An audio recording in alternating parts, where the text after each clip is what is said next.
Dari sisi yang lain, Anda gunakan pengobatan-pengobatan ilahiyah yang diajarkan. Seperti membaca doa-doa. Ya, membaca doa-doa. Cukup banyak doa-doa yang diajarkan Nabi SAW. Seperti misalnya dalam hadis yang sahih. Kata Nabi SAW, siapa yang merasa sakit, hendaklah dia memegang tempat sakit. Misalnya bagian dada sebelah kiri. Kemudian dia memegang, lalu dia membaca. Assalamualaikum warahmatullahi wabarakatuh. Alhamdulillah, wassalatu wassalamu ala rasulillah. Segala puji dan puja kehadirat Allah subhanahu wa ta'ala, juga salawat dan taslim kepada Nabi besar Muhammad sallallahu alaihi wa ala alihi wa sahbihi wasallam. Saudaraku seiman, agama Islam adalah agama yang sempurna, meliputi segala sesuatu dalam kehidupan manusia, termasuk pada saat seseorang atau sosok manusia itu menghadapi permasalahan dari penyakit. Dan Islam datang memberikan solusi yang terbaik. Mungkin sebelum jauh kita membahas masalah ini, saya akan sebutkan beberapa firman Allah Subhanahu wa ta'ala yang menyebutkan memang kalau penyakit itu ada. Seperti misalnya disebutkan di dalam Al-Quran. Surah An-Nur ayat 61. A'udzu billahi minasyaitonir rajim. Laisa 'alal a'ma harajun wala 'alal a'raj harajun wala 'alal maridi haraj. Tidak ada halangan bagi orang yang buta, tidak pula bagi orang yang pincang, tidak pula bagi orang yang sakit. Tentu ini kalau orang mau pergi berjihad, orang mau melakukan sebuah kewajiban dan memang dia ada halangannya, termasuk disebutkan di sini masalah orang sakit, maka dia boleh mencari hal yang lebih ringan. Seperti misalnya seseorang biasa sholat berjamaah di masjid, pada saat dia sakit dia boleh berjamaah di rumah misalnya. Atau dia lagi tidak mungkin sholat berdiri, dia bisa sholat sambil duduk. Dia tidak bisa duduk, dia bisa sambil berbaring, sebagaimana sabda Nabi SAW. Ya, kalau kalian mampu sholatlah berdiri, kalau tidak mampu maka duduklah, kalau tidak mampu berbaringlah, kalau tidak mampu sholatlah semampu kalian, walaupun dengan isyarat.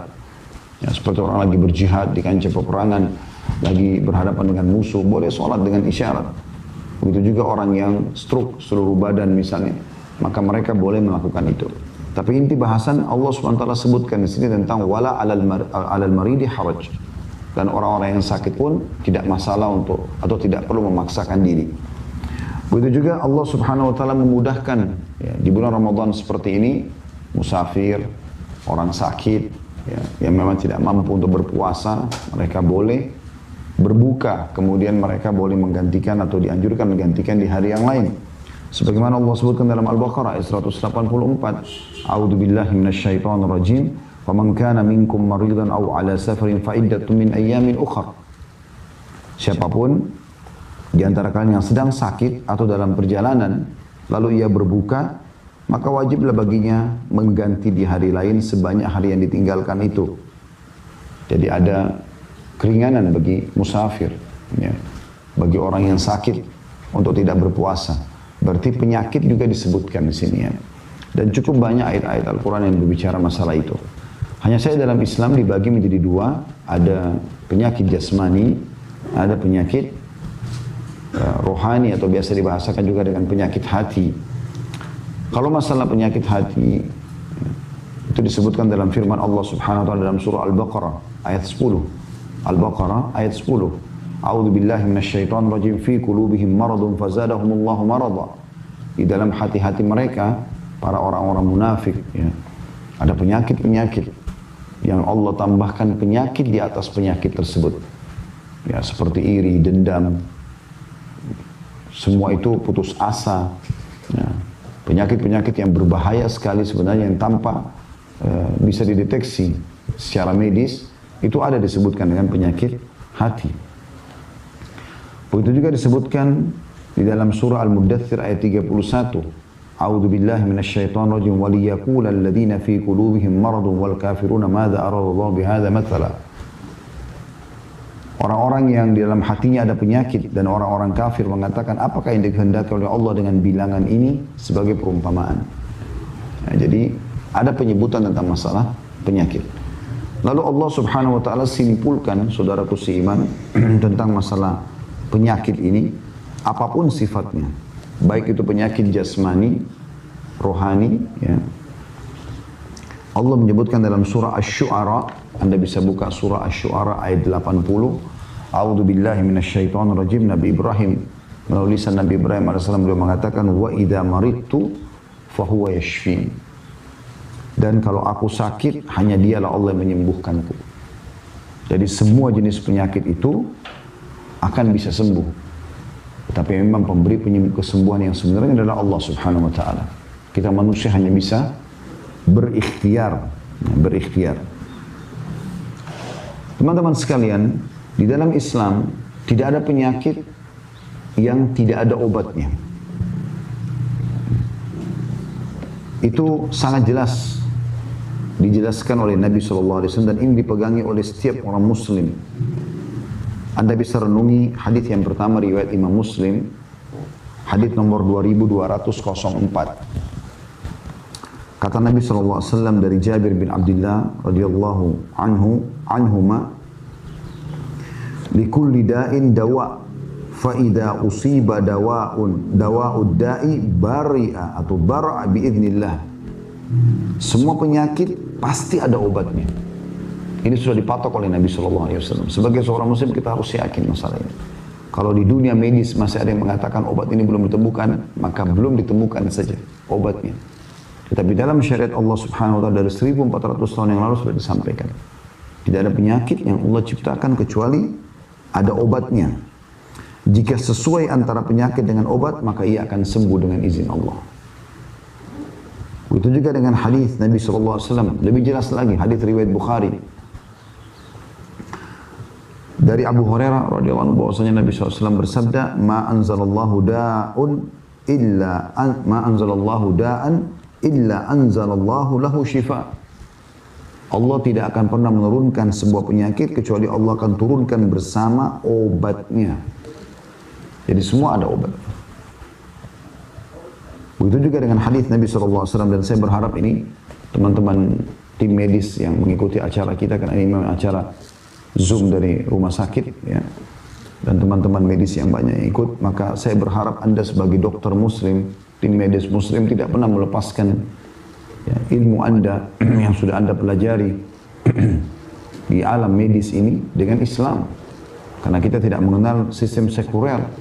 Sekuler memisahkan antara agama dengan ekonomi, agama dengan ilmu pengetahuan umum, agama dengan politik. Ini semua tidak ada dalam Islam. Karena Islam mengatur segala sesuatunya.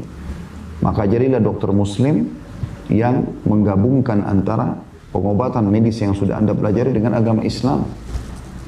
Ini harus menjadi pondasi dasar setiap muslim. Tidak ada penyakit yang Allah turunkan kecuali pasti ada obatnya. Artinya sangat terbuka pintu untuk mengadakan penelitian agar bisa menemukan obat-obat bagi penyakit yang dianggap di alam medis belum ditemukan. Sebagaimana juga sabda Nabi SAW pernah dalam riwayat Imam Ahmad, Usama bin Syariq radhiyallahu anhu, sahabat Nabi yang mulia berkata, ya Rasulullah, aku sedang sakit. Apakah aku berobat?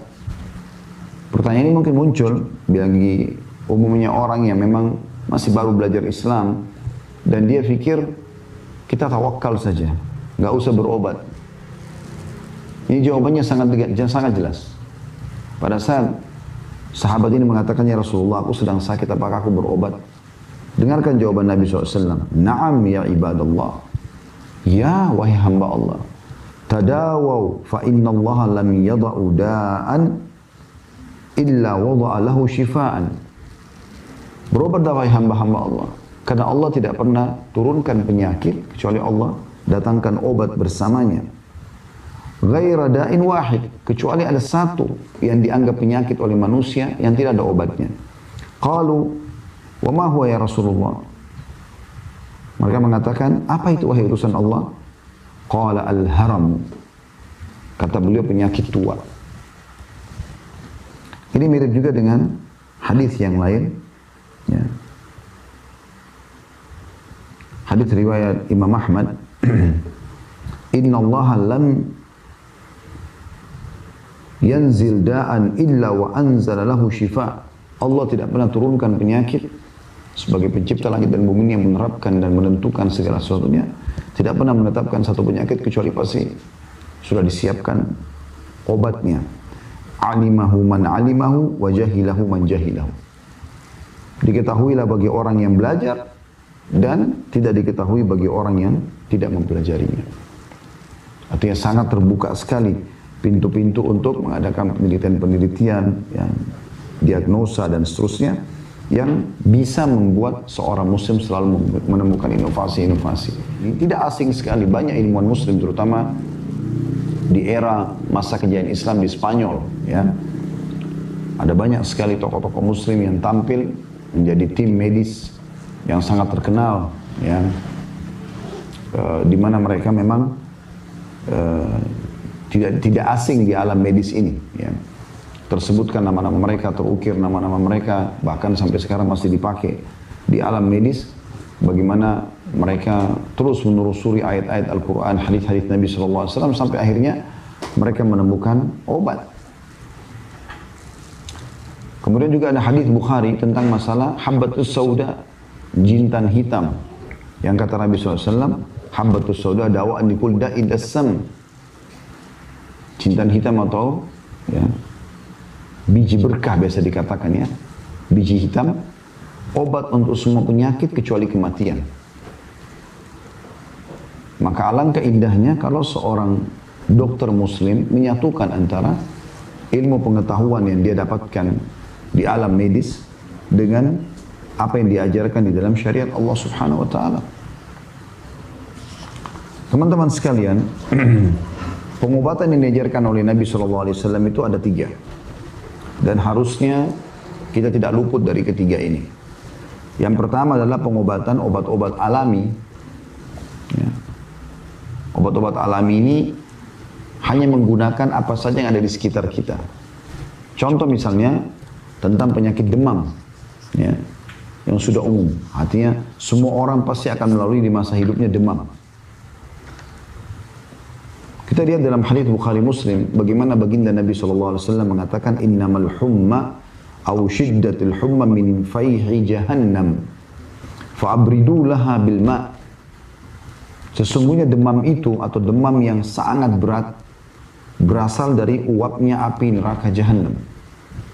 Maka dinginkanlah dengan air. Kata Ibnu Qayyim rahimahullah, segala bentuk kondisi demam saat panas tubuh meningkat tajam dapat diterapi dengan menggunakan air. Melalui 2 cara. Yang pertama, dari arah luar yakni dengan cara mengkompresnya, menggunakan air dingin atau es dengan tujuan menurunkan derajat panas. Dan yang kedua, meneguk air melalui mulut sebanyak mungkin ketika sedang demam. Ini dapat membantu seluruh organ tubuh, terutama 2 ginjal untuk kembali normal melakukan segala aktivitas tubuh. Dan hadis ini juga dikeluarkan oleh An-Nasa'i, Ibnu Majah, Malik, dan yang lain. Bahkan ada sebuah athar yang sangat menarik yang diangkat oleh Ibnu Qayyim rahimahullah dalam buku beliau Tibbun Nabawi, pengobatan cara Nabi. Diriwayatkan oleh Abu Nuaim rahimahullah dari Anas ibn Malik radhiyallahu anhu secara marfu, "Idza humma ahadukum falyurashsha alaihi al-ma'al barid 3 layalin min as-sahar." Kalau salah seorang di antara kalian demam, hendaklah ia mengguyur tubuhnya dengan air dingin selama 3 malam di waktu fajar. Dan ini hadis disahihkan oleh Abu Nuaim, juga Abu Ya'la dan At-Tabarani dalam kitab Al-Awsat. Ya, jadi ini contoh bagaimana alaminya, ya. Pengobatan alami, air, semua orang bisa mendapatkan air. Begitu juga dalam hadis yang lain diriwayatkan Imam Ahmad dari hadis Hasan dari Samura, dikatakan demam adalah sebagian dari pakaian api neraka jahanam, maka dinginkan api itu dari kalian dengan air yang dingin. Nah, ini contoh panduan nabawiyah, ya, secara kenabian untuk berobat alami, ya. Begitu juga teman-teman sekalian, seseorang muslim tidak meluputkan apa yang sedang menimpa dia dari demam selain ikhtiar ini dengan pengobatan yang kedua, yaitu pengobatan ilahi. Ya. Pengobatan ilahi ini dengan 2 sisi, yaitu bagaimana dia meyakini bahwasanya penyakit ini Allah yang ciptakan, maka hanya Allah yang bisa sembuhkan, maka dia pun memohon kepada Allah, berdoa. Dan ada beberapa jenis doa nanti akan coba kita sebutkan insya Allah. yang diajarkan Nabi SAW dengan memegang tempat sakit lalu membaca. Dan yang kedua adalah dia meyakini kalau semua penyakit itu akan menjadi pembersihan terhadap dosa-dosanya. Sehingga ini akan lebih membantu dia bersabar dalam menghadapi cobaan penyakit tersebut. Yang kadang-kadang membuat penyakit itu bertambah, mungkin teman-teman medis tidak asing dengan teori ini, adalah stres yang dimiliki oleh pasien. Karena dengan stres, beban pikiran, maka penyakitnya makin sulit untuk sembuh. Bagaimana caranya mengobati stres ini? Dia menerima sebagai takdir Allah Subhanahu wa taala. Ini sisi spiritualnya. Kalau dia bisa kita tanamkan, atau setiap pasien bisa menanamkan dalam dirinya, atau setiap dokter menanamkan kepada pasiennya, kalau ini cobaan dari Allah Subhanahu wa taala, bersabarlah. Gitu kan? Dia menerima sebagai keputusan Allah, dan dia yakin ini akan membersihkan dosa-dosanya, akan meninggikan derajatnya, maka stresnya akan hilang. Bahkan para ulama salaf dulu, mereka sangat menikmati proses penyakit sampai kesembuhan. Karena mereka yakin semua itu akan pembersihan. Dalam sebuah athar disebutkan, humma yauman kafaratun sanah. Demam sehari itu bisa membersihkan dosa setahun. Itu disebutkan oleh Ibnu Qayyim dalam buku beliau Tibbun Nabawi, riwayat ini. Begitu juga dalam hadis yang lain, ya, kata Nabi SAW, ada dosa yang tidak bisa dibersihkan atau tidak cukup dengan taubat, tapi Allah akan menguji seorang hamba itu dengan penyakit yang akhirnya membersihkan dosa-dosanya. Jadi kalau ada seorang muslim di akhir hidupnya justru kena penyakit kronis dan segala macam, maka itu teman-teman sekalian adalah pembersihan dosa. Dalam sebanyak hadis yang sahih disebutkan, kata Nabi SAW, Allah akan terus menguji seorang hamba di dirinya dengan penyakit, dengan gangguan orang, ya, difitnah, diganggu, di keluarganya, di keturunannya, di hartanya, sampai dia dan keluarganya bertemu dengan Allah tanpa tersisa satupun dari dosanya. Dibersihkan dosa. Penanaman secara ilahi ini penting, baik dokter kepada pasien ataupun pasien pada dirinya sendiri, sehingga stresnya hilang. Karena dia tahu ini adalah keputusan Allah, dia tahu ini akan membersihkan dosa-dosanya, dia tahu ini akan meninggikan derajatnya. Karena semua cobaan akan meninggikan derajat di surga. Ada orang-orang yang mendapatkan derajat yang sangat tinggi di surga karena cobaan-cobaan yang datang. Kata Nabi SAW dalam sebuah hadis sahih, nanti orang-orang yang cobaannya sedikit di dunia, ada cobaan tapi sedikit, pada saat mereka melihat balasan yang luar biasa bagi orang yang cobaannya berat selama di dunia, dan mereka melalui dengan sabar, maka mereka berharap yang cobaannya sedikit ini kembali ke dunia, kemudian kulit mereka digunting-gunting. Betapa sakitnya kulit itu kalau digunting. Tapi kata Nabi SAW, kalau mereka melihat nanti pada hari kiamat balasan istana yang mewah, dayang-dayang dan segala macam, hanya karena penyakit-penyakit yang sedang menimpa seseorang, dan kemudian dia bersabar, dia berharap kembali ke dunia dan dicoba dengan yang lebih berat daripada penyakit orang-orang tersebut, dengan digunting-gunting kulitnya. Jadi ini penanaman pengobatan ilahi. Kita bisa tambahkan di pengobatan yang pertama, yaitu pengobatan alami ini dengan pengobatan medis. Tapi syaratnya teman-teman sekalian, ini perlu teman-teman medis garis bawahi, terutama anda yang muslim, gitu kan. Kata Nabi SAW, Allah tidak menjadikan kesembuhan kalian pada hal-hal yang ia haramkan. Jadi kalau secara medis terbukti misalnya, meminum khamr bisa menyembuhkan penyakit ini misalnya, maka kita akan membantah, mengatakan tidak. Karena Allah mengharamkan khamr. Tidak mungkin. Urwa bin Zubair rahimahullah, anda bisa ketik di Google kisah tentang Urwa bin Zubair. Bagaimana pada saat kakinya kena penyakit dan harus diamputasi. Zaman dulu belum seperti sekarang dunia medis. Sekarang sudah ada obat bius, bisa dibius, ya, sehingga tidak sadar kemudian dipotong kakinya, bangun sudah selesai amputasinya. Zaman dulu tidak ada. Bagaimana caranya? Ini dalam kisah sahih, anda bisa ketik kisah Urwa bin Zubair rahimahullah. Ayahnya Zubair bin Awam, sahabat Nabi yang mulia, ini seorang ulama terkenal, ahli Al-Quran. Maka beliau pada saat mau dipotong kakinya, mau diamputasi, dokter mendatangkan khamr. minuman keras. Lalu kemudian dia bertanya, apa ini? Dokternya mengatakan, Anda harus minum. Karena kaki Anda akan saya potong dengan pisau ini. Kalau tidak, Anda akan kesakitan. Maka kata beliau, saya tidak akan pernah menyentuh minuman ini dalam keadaan saya sakit. Sedangkan dalam keadaan sehat saya tidak sentuh, apalagi dalam keadaan sakit. Ini cobaan sedang datang. Dan beliau sangat faham tidak mungkin Allah jadikan kesembuhan dengan itu. Ini sabda Nabi SAW. Gitu kan? Jadi kita harus sadari poin ini. Ini penting. Nah, kita bisa tambahkan di pengobatan alami ini selain menggunakan bahan-bahan alami, mungkin kalau zaman sekarang kita juga herbal. Dan lebih tepat lagi teman-teman kembali kepada pengobatan nabawiyah. Seperti kata Nabi SAW, kesembuhan pasti dikonsumsi madu, kemudian bekam, mengeluarkan darah kotor dengan cara dikop, ya. Kemudian kai ini menggunakan besi panas yang dikagetkan di tubuh. Namun Nabi SAW mengatakan, hanya saja aku melarang umatku menggunakan kai. Dalam riwayat yang lain, jadikan kai sebagai pengobatan terakhir kalian. Jadi, kita lihat di sini bagaimana Nabi SAW memberikan kita pengobatan. Madu, konsumsi, teman-teman sekalian. Bukan air madu, madunya dikonsumsi. Dan kalau madu alami, sebanyak apapun tidak ada masalah.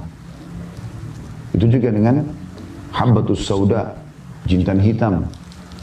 Itu juga dengan hal-hal yang lain yang diperintahkan oleh Nabi SAW cukup banyak.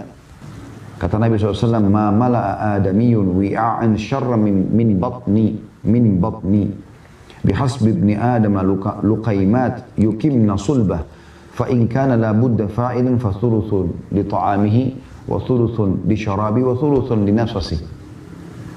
Tidak ada kantong bejana yang lebih buruk yang diisi oleh manusia daripada perutnya sendiri. Cukuplah seseorang itu mengkonsumsi beberapa suap makanan yang dapat menegakkan tulang punggungnya. Jadi kita sebenarnya tidak butuh makanan yang banyak, tapi yang penting kualitasnya. Gitu. Kalau terpaksa pun dia harus makan, diundang orang, segala macam, maka ia bisa mengisi sepertiga perutnya dengan makanan, sepertiga untuk minuman, dan sepertiga untuk nafasnya. Dan ini anjuran yang sangat luar biasa, memandu kita pada kesehatan alami. Kemudian Anda boleh menggabungkan di pengobatan yang pertama ini, ya, pengobatan alami dengan pengobatan medis. Ya, mengkonsumsi obat-obat kimiawi yang memang dasarnya bukan bahan-bahan haram. Kemudian yang kedua tadi, pengobatan ilahi, ini juga ya, selain secara kejiwaan Anda meyakini ini cobaan dari Allah, Anda terima sebagai takdir sehingga stresnya hilang dan Anda lebih mudah menerima penyakit tersebut. Kemudian Anda juga yakin ini jadi pembersihan dosa, peninggian derajat. Dari sisi yang lain, Anda gunakan pengobatan-pengobatan ilahiyah yang diajarkan. Seperti membaca doa-doa. Ya, membaca doa-doa. Cukup banyak doa-doa yang diajarkan Nabi SAW. Seperti misalnya dalam hadis yang sahih, kata Nabi SAW, siapa yang merasa sakit, hendaklah dia memegang tempat sakit, misalnya bagian dada sebelah kiri. Kemudian dia memegang, lalu dia membaca Bismillah, Bismillah, Bismillah 3 kali. Dengan nama Allah, dengan nama Allah, dengan nama Allah. Kemudian dia membaca A'udhu bi'izzatillahi wa qudrati min syarri ma ajidu wa uhadiru. Aku berlindung kepada Allah ya, dengan kemahamuliaan Allah dan kemahamampuannya dari segala sesuatu yang aku ya, khawatirkan, dari semua keburukan yang aku rasakan dan aku khawatirkan. Dia pegang tempat sakitnya sebanyak 7 kali. Nah ini metode pengobatan ilahiyah. Gitu. Kemudian juga ada sabda Nabi SAW. Beliau pernah ada orang sahabat yang sakit. Ya. Tepatnya pada saat itu cucu beliau ya sakit. Kemudian beliau memperlihatkan telunjuknya. Kemudian beliau menyentuhkan ke tanah. Lalu kemudian beliau membaca Bismillahi turbata ardina, dengan nama Allah dan kesucian tanah kami. Biriqati ba'dina, dengan sebagian ludah kami. Yushfa bihi saqimun, disembuhkanlah orang sakit di antara kami. Kemudian Nabi SAW meniup ujung jari tersebut lalu menempelkan di tempat yang sakit. Beliau juga pernah bersabda dalam hadis yang sahih, siapa yang menjenguk orang yang sakit kemudian dia membaca 7 kali, maka pasti Allah akan menyembuhkan orang tersebut selama ajalnya belum datang. 7 kali ini potongannya sangat ringan. As'alullahal azim, aku memohon kepada Allah yang maha agung, Rabbal arsyil azim, pemilik singgasana yang agung, ayyashfiyaka, agar menyembuhkanmu. Kalau perempuan, ayyashfiyaki. Saya ulangi, as'alullahal azim, aku memohon kepada Allah yang maha agung, Rabbal arsyil azim, pemilik singgasana yang agung, ayyashfiyaka, agar menyembuhkanmu. Dibaca 7 kali. Ini ada jaminan dari utusan Allah sampai mencipta langit dan bumi. Kalau anda sedang sakit, anda sedang ada masalah, yang menciptakan anda Allah, yang menciptakan penyakit dan masalah itu Allah, yang bisa menghilangkan adalah Allah. Kalau anda sedang mendapatkan nikmat, yang menciptakan anda Allah, yang menciptakan nikmat itu Allah, yang bisa juga mempertahankan hanya Allah. Maka utusan Allah menyampaikan masalah itu. Sampai membacanya 7 kali pada saat menjenguk orang sakit, dipastikan sembuh orang tersebut selama ajalnya belum datang. Kenapa anda teman-teman medis nggak lakukan ini? Kenapa anda tidak pada saat pasien datang, anda memulainya dengan mengajaknya berdoa misalnya. Lalu anda membacakan 7 kali doa ini, tulis di meja anda. As'alullahal azim, Rabbal arsyil azim, ayyashfiyaka. Baca 7 kali. Kemudian setelah itu baru anda boleh menggabungkan dengan yang metode pengobatan. Anda berikan resep misalnya. Anda berikan vitamin, anda berikan obat. Karena metode yang ketiga adalah menggabungkan keduanya. Jadi metode yang pertama, pengobatan alami, masuk dalamnya juga bisa medis tadi saya katakan. Atau pengobatan alami adalah menggunakan bahan-bahan alami yang memang Allah sudah ciptakan di sekitar kita. Kemudian metode yang kedua adalah pengobatan ilahi, dan metode yang ketiga adalah menggabungkan keduanya. Dan ini yang paling sempurna adalah menggabungkan keduanya. Ya. Teman-teman sekalian, ada beberapa hal yang mungkin perlu digarisbawahi juga dalam masalah pengobatan ini, ya. Yaitu bagaimana Islam telah menekankan kepada kita metode pengobatan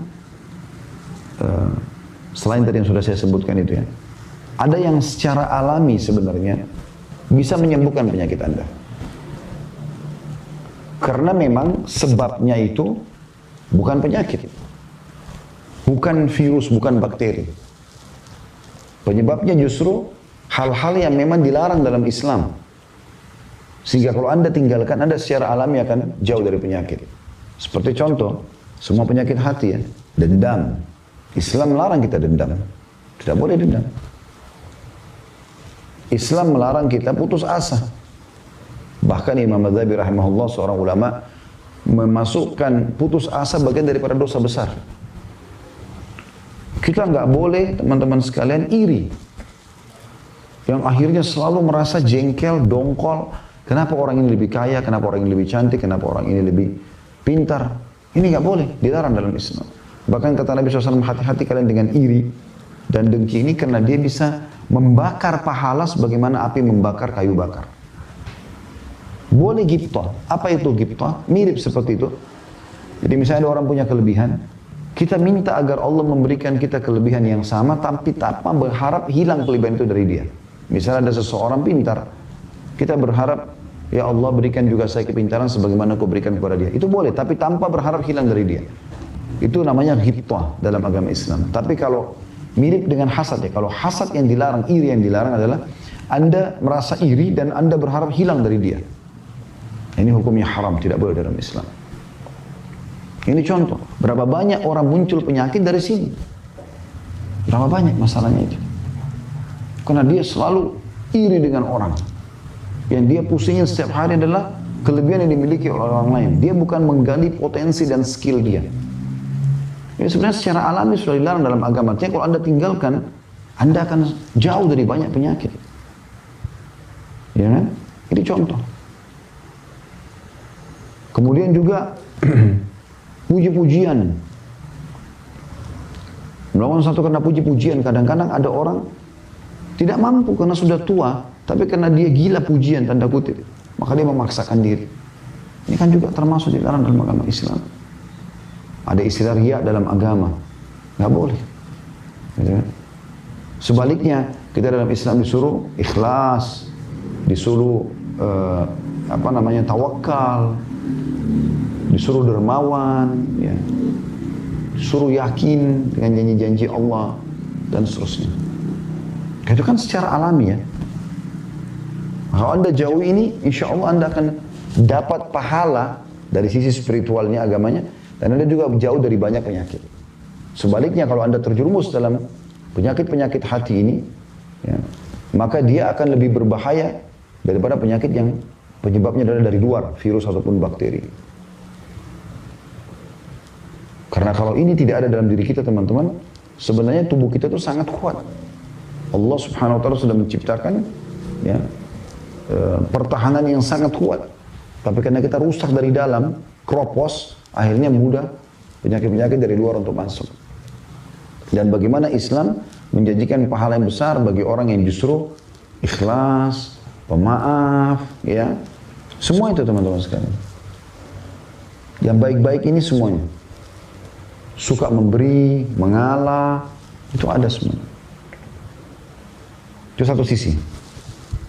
Sisi yang lain juga, Islam menyuruh kita berobat. Dan Islam juga mengajarkan kepada kita agar tidak kena penyakit-penyakit yang disebabkan karena faktor eksternal, makanan, minuman, dan segala macam ini. Kita disuruh untuk mengkonsumsi dua syaratnya dalam Islam. Halalan thayyibah. Halal yang dibolehkan, thayyibah yang berkualitas. Saya kasih contoh. Ayam halal, tapi kapan dia rusak, basi, bangkai, bukan disembelih dengan nama Allah, maka tidak thayyib, maka jadi haram dia. Dalam Islam boleh teman-teman sekalian kalau Anda masuk ke supermarket, ada anggur kualitas A, nilainya 200.000 per kilo. Dengan ada anggur kualitas B, nilainya 100.000 per kilo. Kalau Anda beli yang A dengan niat menikmati apa yang Allah telah berikan dan Anda mampu, bukan memaksakan diri, itu berpahala, boleh. Bahkan bisa berpahala. Karena Nabi SAW pernah melihat ada sahabat, penampilannya berantakan, ya. Kelihatan orang ini seperti orang susah. Maka pertanyaan pertama Nabi SAW kepada dia, apa kau punya harta? Dia bilang, iya. Kata Nabi SAW, apa hartamu? Dia sebutkan, saya punya unta, saya punya kuda, saya punya kambing. Saya orang ini mampu. Kata Nabi SAW, kalau begitu mana kau dari bekas nikmatnya Allah pada dirimu? Ya. Dalam riwayat lain kata Nabi SAW, Inna Allah yuhibbun yara athara ni'amihi ala abdi. Allah suka melihat bekas nikmat pada hambanya. Kita disuruh makan yang berkualitas. Selain halal berkualitas, thayyibah. Kita disuruh pakai baju yang terbaik. Kita disuruh menghirup udara yang paling bersih. Kita disuruh memiliki rumah yang bersih, yang besar, yang bagus. Tidak ada masalah, tidak ada larangan dalam Islam. Yang penting jangan mubazir. Jangan berlebihan. Jangan juga pelit, kita berada di tengah-tengah. Islam tidak pernah melarang Anda menikmati semua itu. Kan ini faktor-faktor yang membuat memang pertahanan tubuh kita sangat bagus. Selain daripada itu, kita juga ada anjuran dalam Islam, sisi yang lain ini, sisi yang ketiganya, kita dianjurkan untuk menjalankan wirid-wirid seperti zikir pagi petang, minta keselamatan dunia akhirat, minta diberikan keberkahan, minta dijauhkan dari segala mara bahaya. Jadi sebenarnya Islam sudah memberikan kepada kita tameng-tameng supaya kita tidak kena, ya, kotor. Apalah faktor eksternal yang bisa menyebabkan penyakit masuk. Seperti sekarang di masa pandemi kita dianjurkan, semua negara sekarang menekankan cuci tangan, cuci tangan. Dalam Islam teman-teman, kita selalu cuci tangan. Bukankah setiap kali mau sholat kita wudhu yang pertama apa? Cuci tangan. Berarti sehari kalau kita wudhu bicara sholat wajib 5 kali kita cuci tangan. Bukan cuma itu, cuci kaki bahkan. Cuci wajah, kumur-kumur, dan istinsyak membersihkan kotoran dari hidung. Bahkan kata Nabi SAW, kalau kalian sedang istinsyak, memasukkan air di hidung, kuatkanlah. Lalu buanglah dengan kuat juga, istinthar namanya. Jadi Islam sudah mengajarkan kita sebenarnya. Bahkan Nabi SAW mengatakan, Inna Allah jamilun yuhibbul jamal. Allah itu indah, suka dengan keindahan. Jamil itu bisa bermakna bersih, rapi, ya, wangi, masuk semua dalam makna itu. Allah semua itu dan suka dengan itu. Dan dalam ayat Al-Quran Allah mengatakan, Inna Allah yuhibbul mutatahhirin. Allah suka dengan orang-orang yang suka bersuci.